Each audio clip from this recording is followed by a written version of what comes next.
तो चलिए, तो हमने जब अपना पहले वीडियो में वातला वाला योनि व्यापद बता दिया है और अब हम यहाँ से पित्तला योनि व्यापद शुरुआत करते हैं। ठीक है, तो मैं पहले श्लोक पढ़ देता हूँ, फिर उसको मीनिंग उसका बताते हैं। ठीक है, व्यापत कट अम्ल लवण क्षारा देयी पित्तजा भवेत् दाह पाक ज्वर उष्ण आर्ता नील पीत असित आर्तवा भ्रश उष्ण कुड़प स्राव योनिः स्याद पित्त दूषिता। यह मैंने आपको श्लोक पढ़ के बता दिया। अब धीरे धीरे करके अब इसका मीनिंग समझते हैं।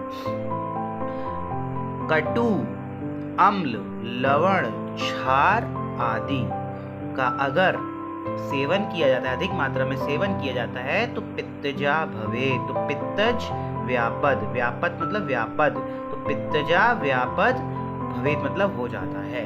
मतलब कटु अम्ल लवण क्षार आदि का अगर आप अधिक सेवन करते हैं तो पित्तज व्यापद हो जाता है, तो पित्तज योनि व्यापद हो जाता है। उसमें क्या होता है?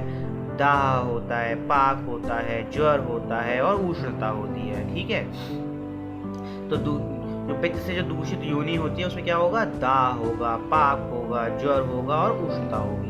ठीक है, उसके बाद जो आर्तव निकलेगा वो क्या निकलेगा? नील पीत असित आर्तव।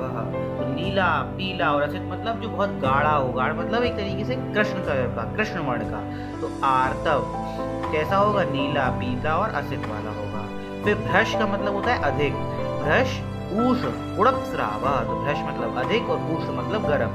कुड़प गंधी, कुड़प मतलब मरे हुए व्यक्ति, जो व्यक्ति मरा हुआ होता है तो उसके पास से जो गंध आती है उसे कुड़प गंधी कहते हैं। तो ये इसमें क्या होगा? कुड़प गंधी होगी। तो क्या होगा? कुड़प स्राव योनि, तो योनि से क्या होगा? भ्रश मतलब अधिक, उष्ण और मरे हुए व्यक्ति के समान जो गंध होती है उसकी जैसा स्राव होगा। स्याद पित्त दूषिता, और यह जो है पित्त जो दूषित योनि से यह सब होगा। ठीक है, तो एक बार आ जाते हैं इसका, यहाँ से पढ़ लेते हैं, एक और बार रिवाइज कर लेते हैं कि जो फीमेल, जो मतलब स्त्री होगी वो क्या होगा? पित्त से दूषित जो होगी उसका दाह होगा योनि में, पाक होगा, ज्वर होगा और उष्णता होगी। और फिर जो स्राव आर्तव जो होगा वो नीला, पीला और कृष्ण वर्ण का होगा।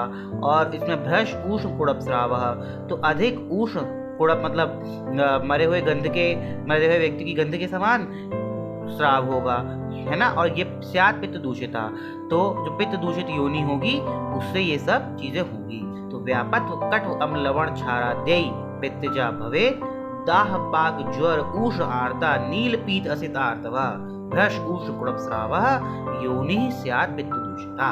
अब देखो, कटु अम्ल लवण क्षार आदि द्रव्यों के अधिक सेवन से पित्त दोष जन्य योनि व्यापद होता है।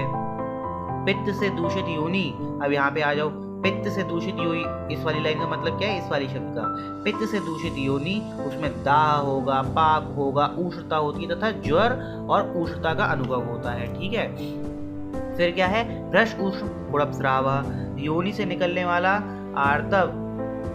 आर्तव स्राव नीला, पीला और कृष्ण वर्ण का होता है। और क्या होता है? कुड़प स्राव, तथा स्राव में अधिक उष्णता और सड़े हुए मुर्दे के समान गंध निकलती है, और यही जो है योनि, पित्तज योनि व्यापद जो है इसे ही कहते हैं। ठीक, तो चलिए अब ये मैंने आपको कोशिश किया है कि वर्ड टू वर्ड इसका मीनिंग बताया जाए और ये हमारा कंप्लीट हो